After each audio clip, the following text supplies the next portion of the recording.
लेकिन साहब को दिखाई के ऊपर भी काफी समय चिंता किया है तो काफी काम आया है। इस वक्त ये कार्यक्रम में पोस्टेड है, कार्यक्रम नहीं होता।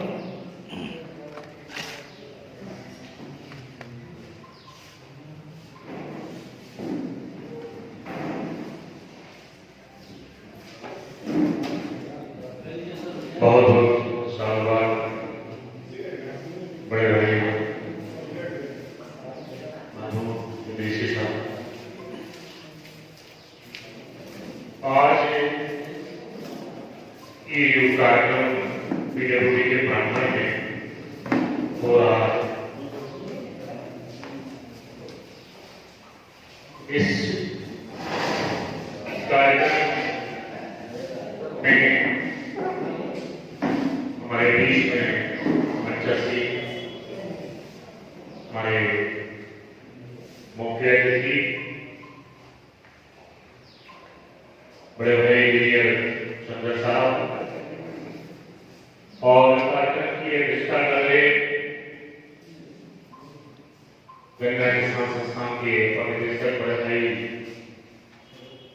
कपिल साहब, मंचस्वी LIC के वरिष्ठ प्रबंधक श्री मनोज कुमार साहब और वरिष्ठ समाजसेवी श्री कटेरिया साहब, शाहजहांपुर में भी पॉलिटेक्निक के प्राचार्य हमारे श्री राजन सिंह जी, मंचस्वी हमारे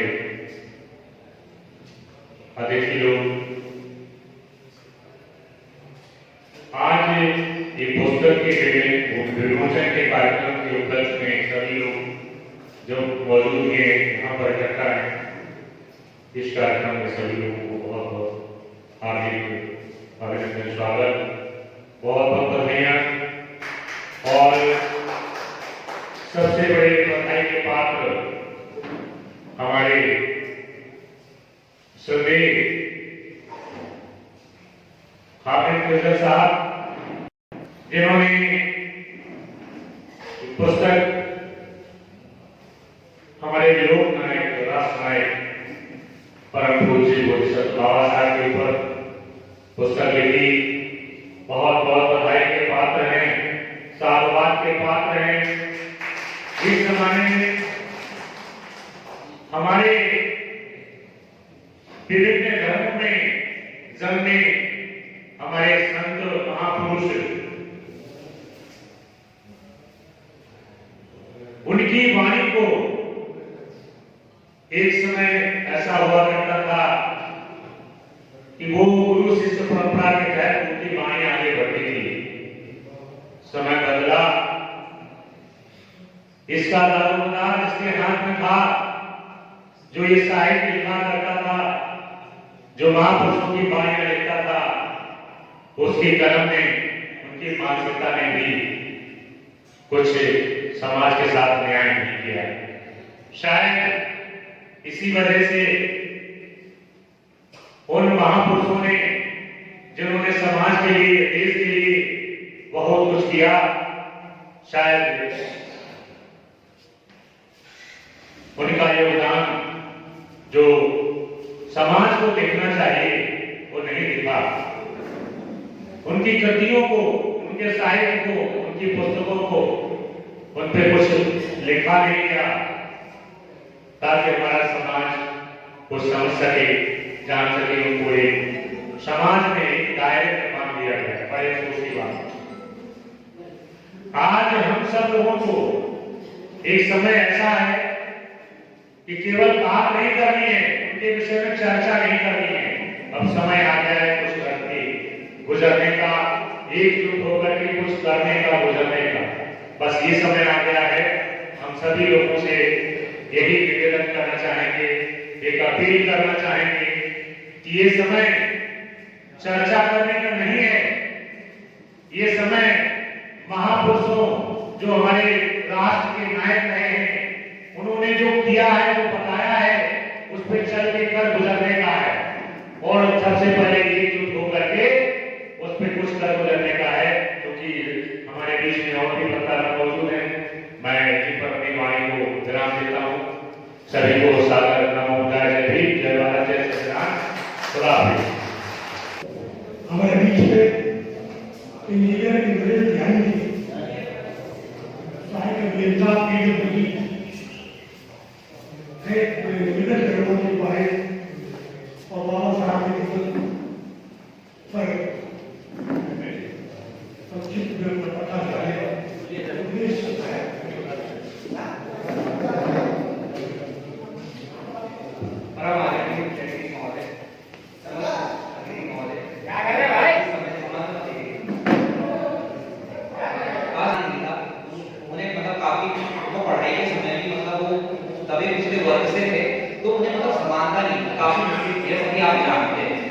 तो उन्होंने वो पहले ऐसे व्यक्ति थे अपने वर्ग से जिन्होंने मैट्रिक परीक्षा मतलब पास की।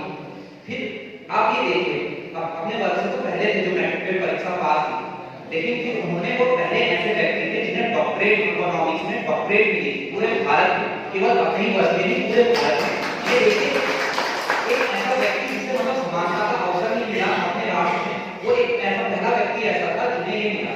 उन्होंने जो राजा आप उनके जीवन चरित्र के बारे में जानते हो तो उस बारे में मैं ज्यादा कुछ बोलूंगा नहीं, लेकिन मैं जो आज बाबा अम्बेडकर के जो आज का मतलब उनके जो विचार है, आज के जो उसकी महत्ता है, उसके विषय में मैं बोलना चाहूंगा। आज स्वतंत्र होने में 75 वर्ष हो चुके हैं।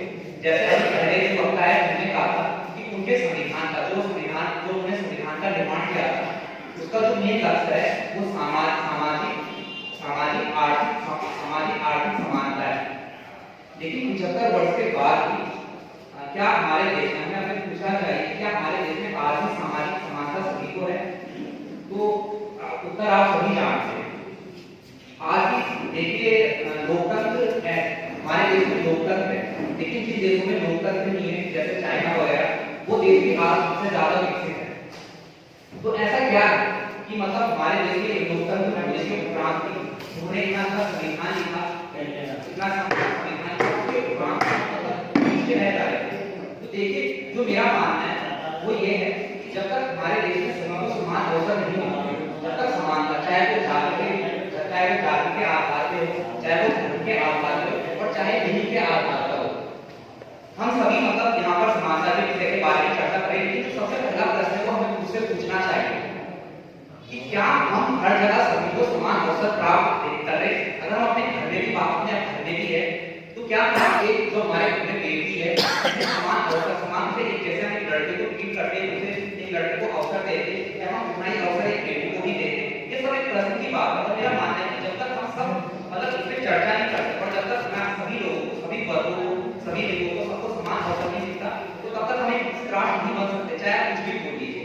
75 वर्ष के बाद भी अगर आज चुनाव लड़ा जाता है तो चुनाव का मेन मुद्दा धर्म, जाति सब होता है। कौन इसका जिम्मेदार? इसका जिम्मेदार आप है और मैं हूं। हम सब यहाँ पर जितने लोग बैठे हैं वो उसके जिम्मेदार है। और ये सोचने की बात है। भीमराव अम्बेडकर जी ने उस समय मतलब जो उनका जो लक्ष्य था कि एक सामाजिक मतलब जब हमारे राष्ट्र का निर्माण हुआ था तो उनका लक्ष्य था कि सबको समान अवसर मिले, सबको समानता मिले। आज भी वो लक्ष्य अधूरा है और उसमें आप देखिए हम सब बटे हुए हैं, देश पूरा ये देश बटा हुआ है। तो आज भी उसका मतलब कई सारे ऐसे लोग हैं जो दबे कुचले हैं, उनकी कोई बात नहीं करता है, चाहे कोई भी है मतलब कोई बात नहीं करता है, तो उनके आदर्शों का आज भी मूल्य बन रहा है। इसलिए हम यहाँ पर बैठकर उनके आदर्शों पर चर्चा कर रहे हैं और केवल चर्चा ही नहीं, इसका निर्माण करना चाहिए। स्टार्ट अपने घर से होता है, अपने जो हमारे आसपास होते हैं उनसे होता है, ये सब हमारा देश रहता है। 75 वर्ष के बाद भी अगर एक उस भाषण के हम 75 वर्ष पहले हम स्वतंत्र नहीं हुए, हम केवल ब्रिटिश राज से स्वतंत्र हुए। अभी भी हम प्राचीन हैं, ऐसी जो कुरीतियां हैं, जो हमारी मतलब सोच है, गलत सोच है, उसके हम आज भी पराधीन हैं। तो अब कैसे हम ये समानता हम कैसे समाज में समानता लेके ये मुश्किल काम है कि मतलब कैसे डायरेक्शन देना मुश्किल काम है। लेकिन हम यहाँ पे चर्चा कर रहे हैं तो मैं उम्मीद करूंगा कि हम इतना पढ़ रहे हैं, हमने किताब लिखी है, अगर हम इस बारे में चर्चा करेंगे तो शायद रिसर्च में कोई डॉक्टर भीमराव अम्बेडकर जैसा जितना उन्होंने किया उसका उतना यूं का 1% 2% ही कार्य करके मतलब वो करे। तो मैं दूसरे सिंह जी की कुछ पंक्ति है उस पर अपनी वाणी को विराम देना चाहूंगा। हो गई पीर पर्वत सी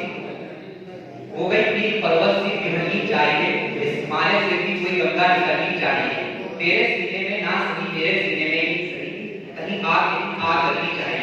धन्यवाद। जय हिंद, जय भारत।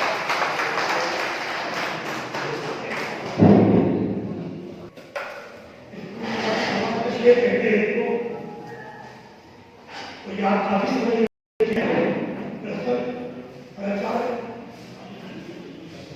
और आगे बढ़ने से ही इनमें काफी दिक्कतें भी थी। आज इस समय रात में कुछ में परेशान है,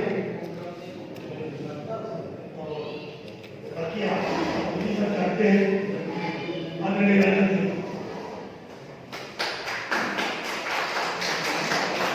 धन्यवाद हमारे बड़े भाई महबूब साहब, बहुत सारा है हमारे बारे में भाई, बहुत आभार। सप्तम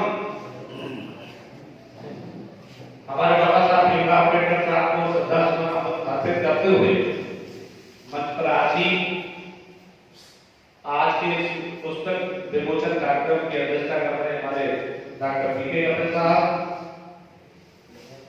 आज के इस कार्यक्रम के मुख्य अतिथि हमारे बड़े भाई नरेश झा जी, ओपी गौतम साहब, कटेरिया जी और पीडब्ल्यूडी के सभी एक्सचेंज ऐसी लोग और हमारे सामने बैठे हमारे सभी बुद्धिजीवी भाई बहनों, जैसा कि बहुत कुछ वक्ता लोगों ने बताया है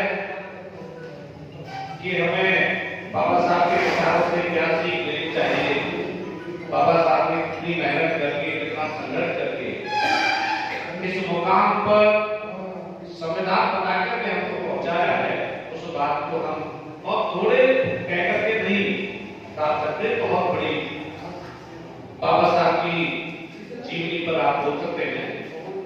तो यह बोलने का इतना बड़ा मंच नहीं है कि बात बहुत कुछ बोला जाए। बाबा साहब एक छोटी चीज नहीं है, वो बहुत बड़ी शख्सियत है। मेरा आपसे यही कहना है कि बाबा साहब के संविधान ही सर्वोपरि है। आज के जमाने में, आज का जो दौर है, इस दौर में कुछ लोग अपने को बहुत बड़ा, जैसे आप अपनी भाषा में कोई लगे, मेरी सुबह भी किसी एक आदमी से बात हो रही थी, वो भी बहुत बड़े उच्च पद पर है, तो मैं अपनी कथा बता रहा था तो उसी पर वो कह रहे थे कि कोई भी जितना भी बड़ा अपने को समझ ले, आज समझ ले, लेकिन संविधान से बड़ा है। हर शख्सियत, हर इंसान जो आज के काम का कर रहा है और पंचायतों का भ्रम कर रहा है, संविधान के ये अधिकारों के अंतर्गत नहीं कर रहा। कोई ये कहे कि भाई मैं आज बहुत बड़ा हूं तो वो संविधान से बड़ा है। मैं इस बात को सुबह ही उस आदमी ने मुझसे कहा कि आप यहाँ पहुंचे ऐसे हुआ, तो बोले ये संविधान की चीज है। तो संविधान एक छोटा शब्द नहीं है, बहुत ब्रॉड शब्द है संविधान के। और हम तो एक ही बात है कि जिन्होंने अपने कर्तव्यों का निर्वहन कर लिया, आज हम पढ़ लिख करके यहाँ पहुंच गए और एक ऐसे उच्च स्थान पर पहुंच गए, तो हमारा दायित्व बनता है कि जो हमारा ऐसा समाज, ऐसा वर्ग जो बाबा साहब के विचारों को नहीं जानता, उन पर अमल नहीं करता, वो भटक रहा है, उनको जोड़ने की जरूरत है। साहब ने बहुत बड़ी बात कही, विचार रखो, ओपन करो, क्वेश्चन करो, लेकिन आज का दौर एकजुट होने का है। जब तक हम लोग एक मंतव्य और एक विचारधारा के साथ एक नहीं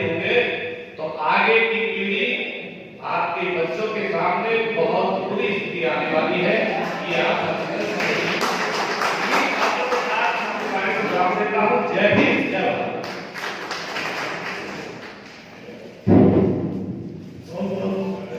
उभर कर रहा है डॉक्टर अम्बेडकर। आधुनिक काल में सबसे बड़े योद्धा डॉक्टर अम्बेडकर। अगर डॉक्टर अम्बेडकर नहीं होते तो अब तक का जितना संघर्ष था वो सब बेकार चला जाता। तो डॉक्टर अम्बेडकर ही हैं जिन्होंने संघर्ष किस तरीके से संभाला, का नाम नहीं ले रहा। और वो शोषणकारी शक्तियां जिन्होंने यहाँ पर सम्राट उदयसिंह की हत्या की और यहाँ के लोग मारना जब शुरू किया था, यहाँ के क्रांतिकारी ग्रंथों को जलाया था जिन लोगों ने, वही आज इस तरीके से हावी है, वही इस देश के अंदर अंधेरा फैला रहे हैं। और इस पुस्तक बहुत शालीनता के साथ एक क्रांति की घोषणा करेंगे। हम अभी तुमसे दबे नहीं, हम तुमसे जीतेंगे। अब जाओगे जाओगे जाओगे। डॉक्टर अम्बेडकर भीमराव अम्बेडकर के आधार पर हम लोग इतना साहस रखते हैं, आंदोलन चला रहे हैं। हम यहाँ से अपने वैचारिक आधार पर तुम्हें यहाँ से सलाहकारी करेंगे। जय भीम, जय बलिदान, जय भारत। ये मेरे चंद्रा जी एक आवाज आएगा, तो इसलिए वो लोग चले भी गए जल्दी थी, इसलिए मैं सीधे मुख्य अतिथि की ओर आता हूँ। हमारे बीच में इस विमोचन कार्यक्रम के मुख्य अतिथि इंजीनियर नरेश चंद्रा जी, तो मैं निवेदन करता हूँ कि वो आए और आज की इस पुस्तक पर अपना व्यक्त करके इनको अपने शिष्य को आशीर्वाद दें। आगे वे निर्देशन अधीक्षण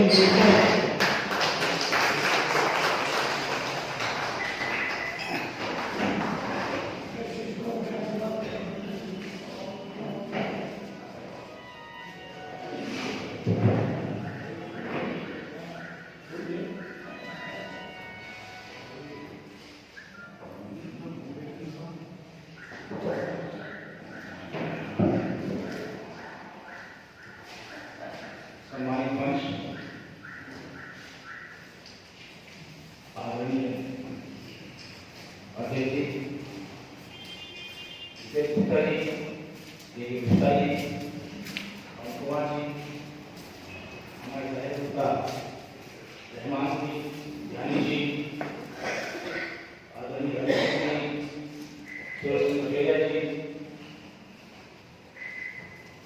महबूब जी और भाई हमारे सभी भारतीय जी, अंतर्राष्ट्रीय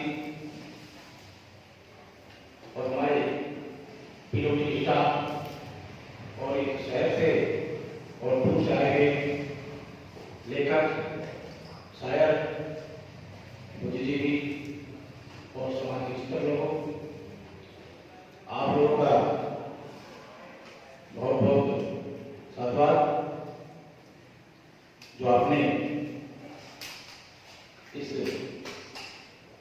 भोज की डाली में पुस्तक के विमोचन कार्यक्रम में हामिद की साहब का कई दिन से सहयोग किया, लेखन के माध्यम से, कविता के माध्यम से, गीत के माध्यम से, उसमें जो पुस्तक में आपने लेख दिए हैं कराने में, प्रकाशन कराने में जो सहयोग प्रदान किया है, बहुत ही सराहनीय कार्य किया है। हमें को प्रेरणा मिली है, वो किसी को भी मिल सकती है। जब हम किसी चीज को कोई पढ़ेंगे नहीं तो नहीं समझेंगे। तो एक बार बाबा साहब की या किसी भी महापुरुष की किताब को पढ़ ले तो शायद वो उसको समझ जाएगा। हम कोई भी बातें करते हैं, लेकिन हम पुस्तक को मन से पढ़ लें तो समझ पाएंगे कि हमारे महापुरुष ने कितना कठिन संघर्ष किया है अपने जीवन में, कितनी उन्हें आत्मा से बाबा साहब बहुआयामी महापुरुष, वो डॉक्टर भी थे, इंजीनियर भी थे, साइंटिस्ट भी थे, साहित्यकार भी थे, पत्रकार भी थे, धार्मिक भी थे। उनमें सारे जहां के गुण, सारे जहां की शिक्षाएं मौजूद थी। दुनिया उन्हें विदेशों में सूर्य, सिंबल ऑफ नॉलेज और संसार के तीसरे बुद्धिमान व्यक्ति के रूप में उनकी इज्जत करती है। दुर्भाग्य की बात है कि भारतवर्ष में उनको ये इज्जत नहीं मिली है। उसी क्रम में आज कुछ घोर की लालिमा उसी सूर्य के प्रकाश के रूप में जो निकलती है, इस घोर की लालिमा के रूप में शुरुआत की है। मैं पुरस्कार खान का भी शुक्रिया अदा करता हूँ कि जिन्होंने संविधान और धर्म के बारे में ये बताया है कि संविधान के अंदर ही धर्म है, धर्म के बाद संविधान नहीं है।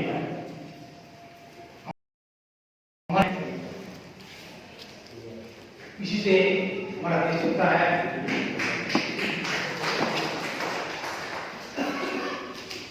बाबा साहब के विचारों से सभी को सुनने का मौका मिला। बहुत बहुत अच्छी बातें मुझे भी सुनने को मिली हैं, जो मैं भी जानता था। जब बहुत लोग विचार व्यक्त करते हैं तो किसी को पता नहीं होता, तभी ज्ञान बढ़ता है। अधिक समय देते हुए मैं लास्ट में, क्योंकि कोई लेखन के माध्यम से समाज को लाता है, तो कला के माध्यम से लाता है, तो साहित्य के माध्यम से लाता है। लास्ट में एक प्रेजेंटेशन के माध्यम से अपनी बात को खत्म करूंगा। जो लिखने लायक हो गए, जो लिखने लायक हो गए, उनकी कलम बंद है। जो लिखने लायक हो गए, उनकी कलम बंद है। जो पढ़ने लायक हो गए, उनकी जुबान बंद है। जो दौड़ने लायक हो गए, उनके कदम मस्त है। जो दौड़ने लायक हो गए, उनके कदम मस्त है। जिनका जिम्मा था जागृत करने का, जिनका जिम्मा था औरों को जगाने का, आज वो अपने घर में मस्त हो गए।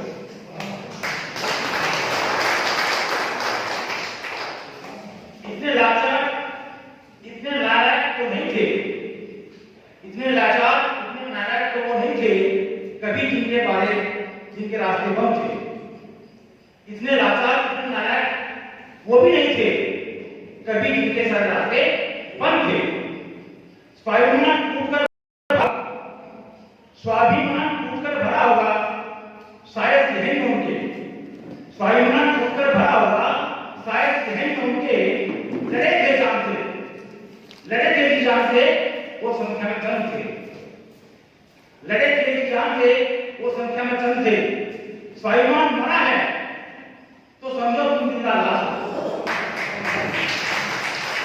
स्वाभिमान मरा है तो समझो तुम जिंदा लाश हो। अगर ढोंग कर रहे हो सोने का तो तुम बड़े चालाक हो। इन्हीं शब्दों का मैं सभी का, पूरे समाज का, सर्व समाज का, इस चहुमुखी विकास करने वाले संविधान का, जो बाबा साहब ने सर्व समाज के लिए किया है, महिलाओं के लिए किया है, जो अभी तक आबादी और जो बैंक चल रहे हैं, जो पूरा सिस्टम चल रहा है, ये बाबा साहब कंसेप्ट है। आरबीआई की स्थापना बाबा साहब के प्रोग्राम ऑफ रुपीज पर स्थापना की थी। ऐसे ही हमारे मुस्लिम भाई हैं, या हमारे जो 8 घंटे ड्यूटी लेते हैं, आज ये उन्हीं का कि जब वो रामकृष्ण थे, कौन सी लोग मिनिस्टर थे राजधानी वायसराय काउंसिल में मिनिस्टर थे, तो तब है 16 घंटे या 16 घंटे मजदूरों से या कर्मचारी से उसमें काम लिया था, तो बाबा साहब ने फैक्ट्री एक्ट में संशोधन करके उनको 8 घंटे कराया। तो आज जो सीएल जो भी मिलती है प्रसूति आकाश, ये सब बाबा साहब की देन है। महिलाओं इस पर बड़ा कार्य किया है और भी पूरे समाज के लिए, पूरे देश के लिए, पूरे राष्ट्र निर्माण में उनका सहयोग किया है। इंजीनियर भी मैं समझाता हूँ कि इंजीनियर कैसे थे तो किसी ने सिद्धार्थ कॉलेज बॉम्बे का नाम सुना होगा, पीपल्स एजुकेशन सोसाइटी नाम सुना होगा जो बाबा साहब ने बनाई, पीपल्स एजुकेशन सोसाइटी। उसके माध्यम से Siddharth college Bombay, military college of Aurangabad इन्होंने खड़े होकर बनाया। और जितनी नदी घाट परियोजना है, जो मदरा नदी घाट परियोजना है, दामोदर नदी घाट परियोजना है, ये बस बाबा साहब रात से कुछ ने मंगाया करते थे और खड़े होकर काम कराया। तो बहुत आदमी है, कहने को बहुत कुछ है बाबा साहब के बारे में, इतना वर्णन करो वर्णनीय है। इन्हीं शब्दों के अनुसार जय हिंद, जय भीम, जय भारत।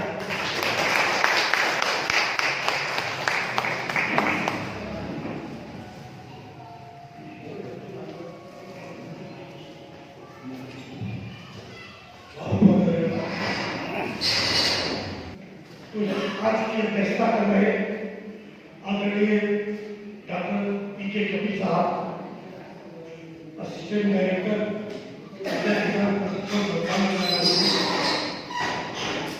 आज की सदारत कर रहे हैं करोड़ रुपए और आज की सभा कहते हैं।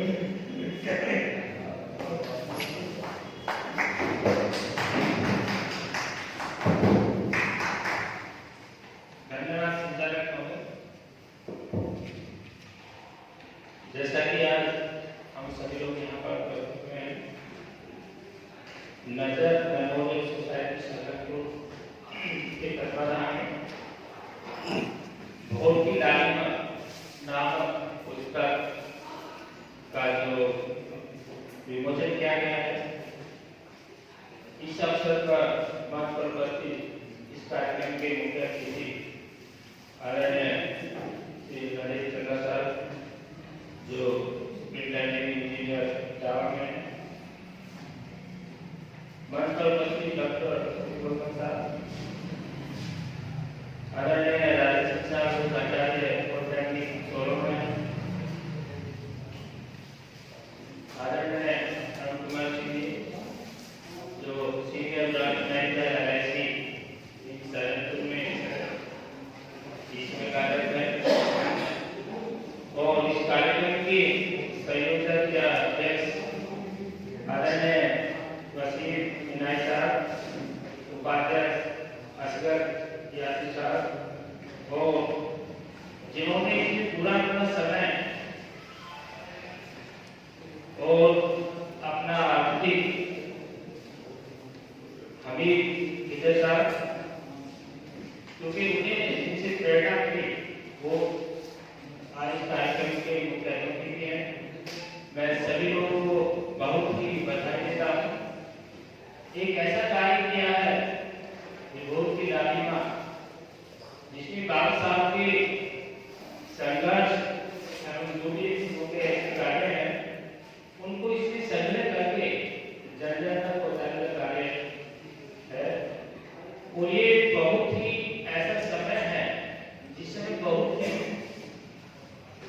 जरूरी था, और बहुत सारे लोग ऐसे होते हैं जिनको बाप साहब के बारे में जानकारी नहीं है, उस समय की मांग होती है, उस समय पर अगर आ जाए ज्यादा अच्छा है, क्योंकि हमारे जितने भी यहाँ सलाहकार हैं साथी हम मांग सकते, मैं उनका भी आभार व्यक्त करता हूँ उस कार्यक्रम के आयोजक का, उन्होंने इस कार्यक्रम की अध्यक्षता के लिए मौका दिया, क्योंकि ऐसे कार्यक्रम जो बाबा साहब के ऊपर उतनी सहज हो जाए, हमारे विद्वान होता रहे हैं, पूरे दिन बाबा साहब में चर्चा होती रहती है।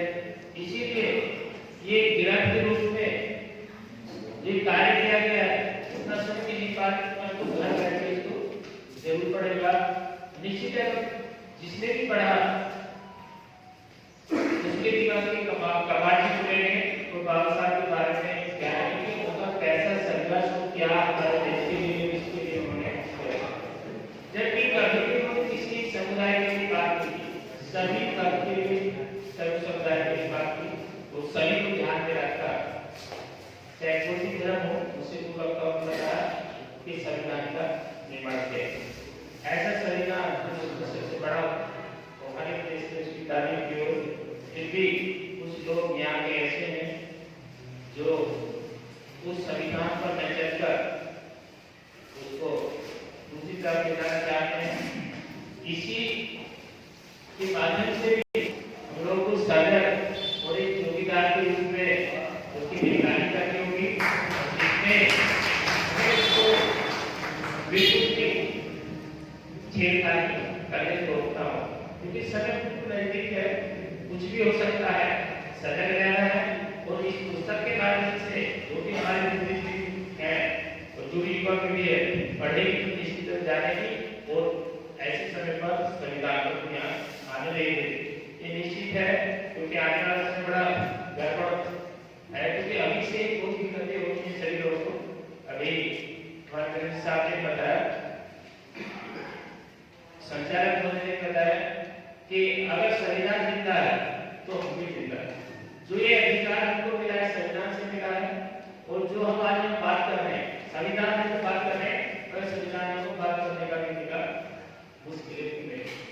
इसलिए आपको समाज को जागरूक करने के लिए एक संविधान ही ऐसा है जिसके तहत हम एक कार्य कर सकते हैं। कि बाबा साहब का योगदान या उनका संघर्ष, दिक्कत यही कि साहित्य नहीं मिलता, ये बड़ी मेहनत की है इसको तैयार करने में। जिनकी लेखकों के आर्टिकल है उनको बहुत नजर देते हैं, उनको उन्होंने बड़ी मेहनत से इसको लिखा है। और जैसा कि ये साहब ने बताया, लिखने वालों की कलम बंद है, कुछ ही लोग हैं जो लिख रहे हैं, पर बड़ा मेहनत तभी लिखा जाता है। परंतु दिक्कत यही आती है कि उसको बाहर लाना और उससे चलना बहुत कड़ा है। इसीलिए बाबा साहब ने रास्ता तो दिया, संविधान दिया है, समाज के लिए भी, देश के लिए भी।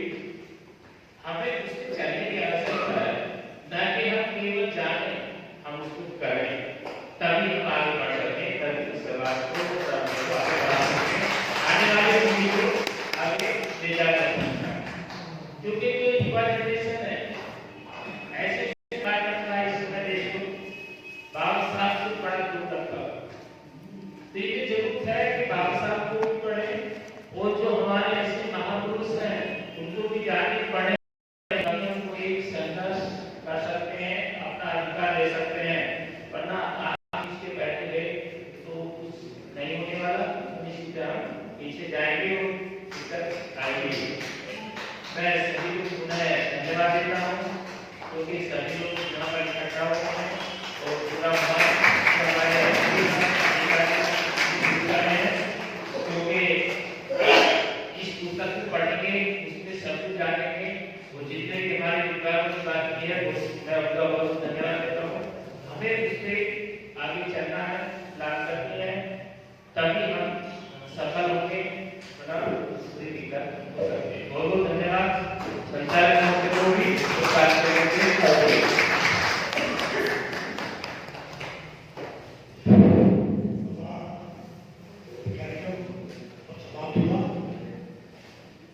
मैं चाहूंगा बाबा साहब का यहाँ पर देखा अभी बीच में बुलाया गया, तो हमारे मुख्यमंत्री और अतिथिगण जो यहाँ उपस्थित हैं, बाबा साहब को इसके ऊपर माल्यार्पण कर दें, ताकि ये काम छूटे ना, तो ज़्यादा बेहतर है। जिसके बगैर यहाँ पर इकट्ठा हुए और ये पहले होना चाहिए था, इत्तेफाक करना चाहिए, यहाँ पर था, मैं सोच रहा था यहाँ होगा, लेकिन इस तरह से संभाल के बाबा साहब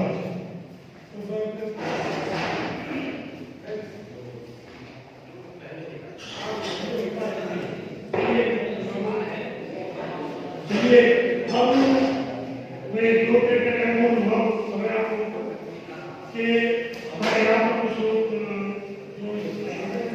जगह है जिन्हें जगह है आयोजन कि आयोजक दल में मैं उनको आपको रात सम्मानित कराना चाहता हूँ।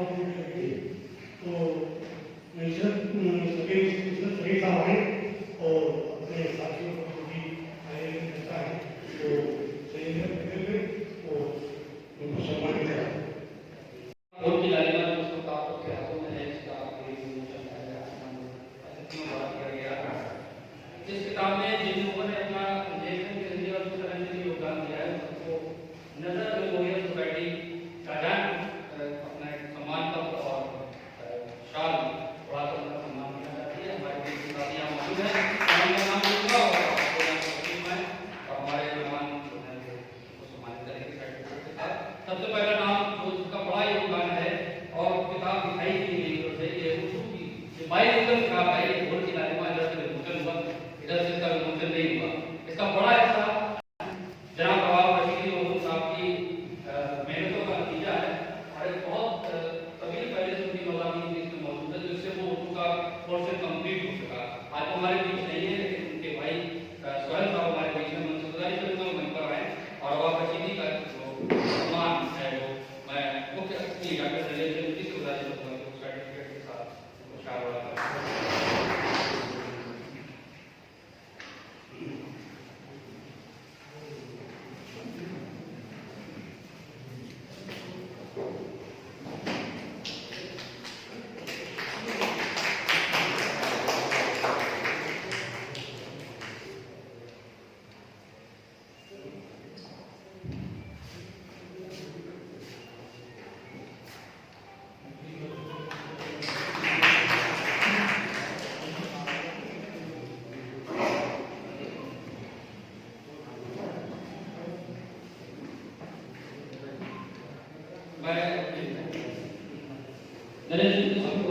कि हमारे समाज सेवी और नजर मेमोरियल सोसाइटी में अपना बहुत महत्वपूर्ण किरदार निभाने वाले और आज के प्रोग्राम के संचालक जनाब महबूब हुसैन इदरीसी साहब को भी ये सम्मान पत्र और शाल के हाथ से मिला है। ज़्यादा बेहतर है।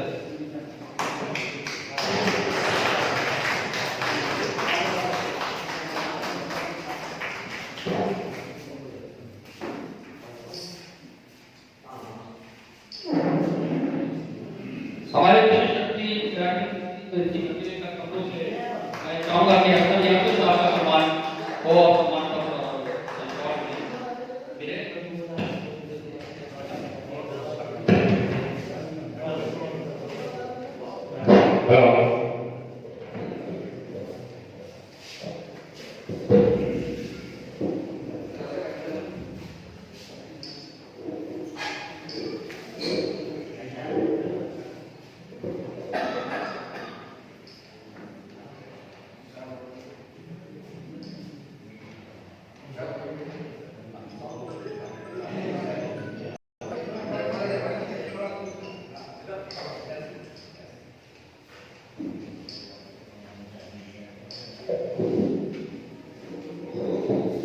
नजर मेमोरियल सोसाइटी के अध्यक्ष और बहुत ही कमाल हमारे शख्सियत जनाब वसीम नाइक साहब का कपाल है सम्मान पत्र के साथ।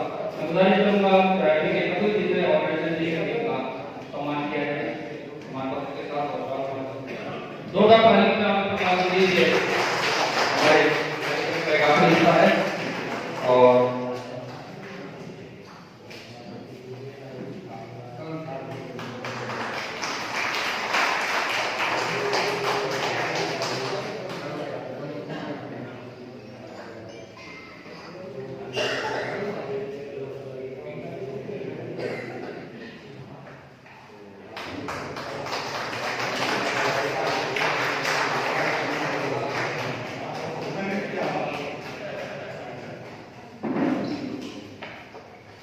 हमारे एडवोकेट गुलफा खान साहब हमारे लिए मौजूद हैं, उनको भी सम्मान पत्र देकर और शाल पेश करके सम्मान किया जाए। उनकी रचना में बोर्ड की लालिमा में मौजूद है।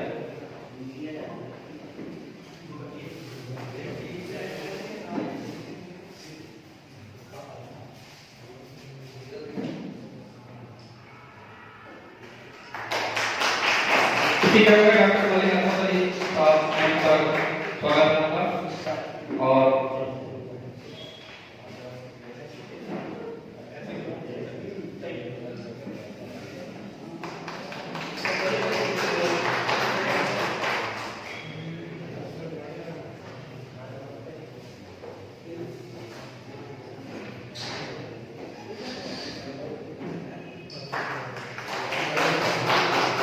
जनाब शाहिद रजा साहब हमारे पहले जाने वाले हैं, उर्दू शायर हैं।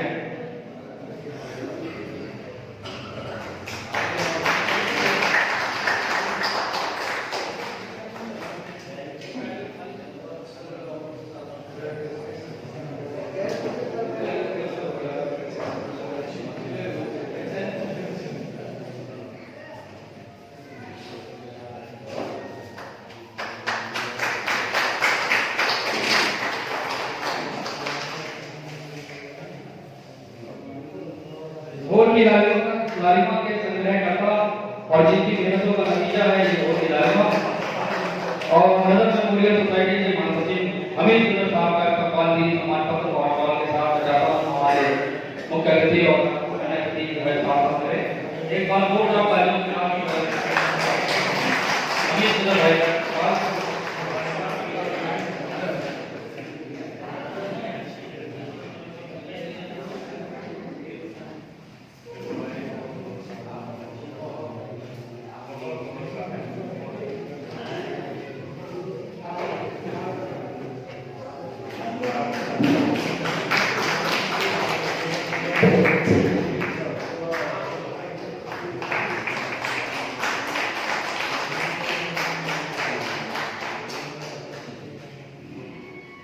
शहनाजों की वरिष्ठ कवि आदरणीय ज्ञान एवं ज्ञान का भी स्टेज पर स्वागत है और सम्मान पर उन्हें भी प्रदान किया जा रहा है।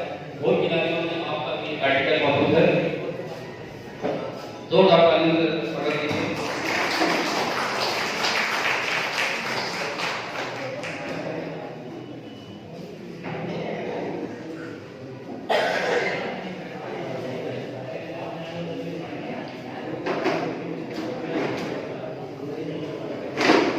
सहयोग देने वाले और भोर की लालिमा में अपना आर्टिकल करने वाले देश में बहुत नजर साहब का भी बहुत बहुत धन्यवाद है। ये सम्मान पत्र आपको भी दिया जा रहा है।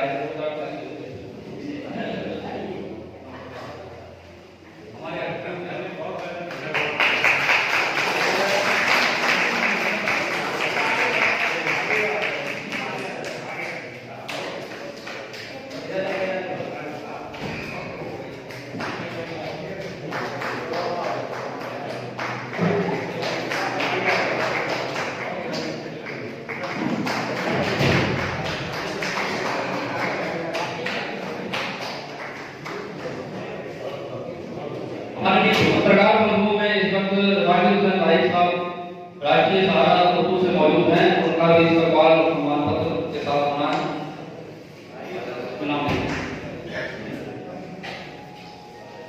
ये सर्टिफिकेट शॉल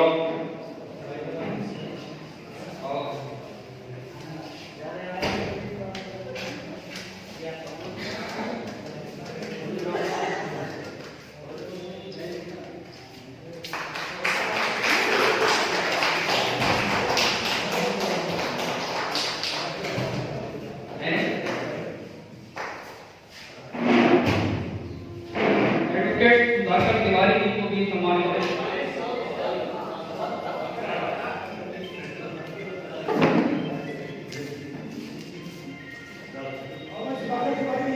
सुधाकर तिवारी जी का स्वागत है मंच पर।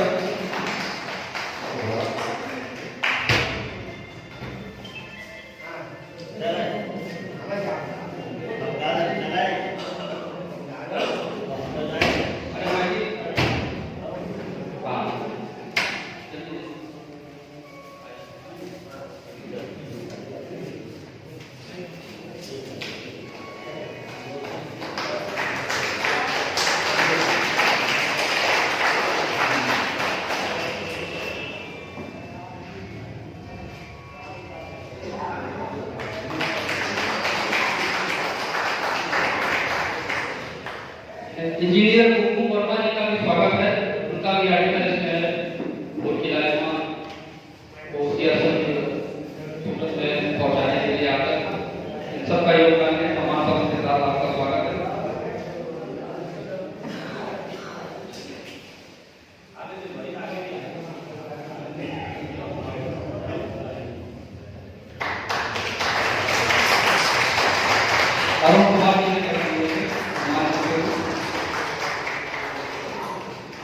मीडिया से जिशान चकलेनी साहब हमारे बीच मौजूद हैं। जिशान चकलेनी साहब का सर्टिफिकेट और शॉल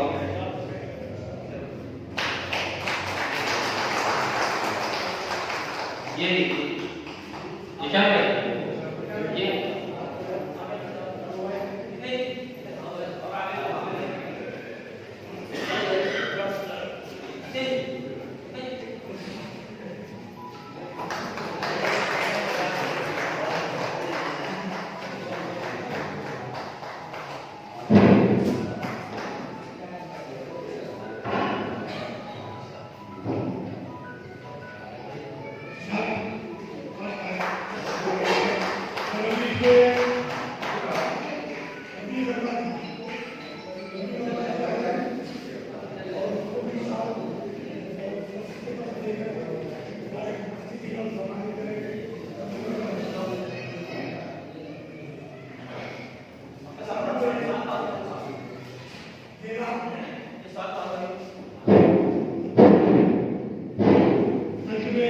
अब तक जो स्वागत सत्कार करवा रहे थे मानव के लिए नाम पुकारने जा रहा हूँ।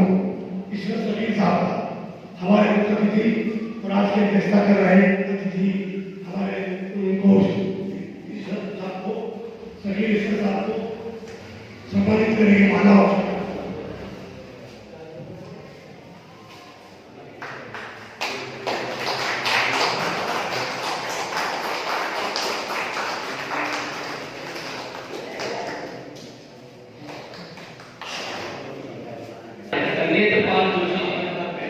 नेत्रपाल जोशी का बहुत बहुत स्वागत है।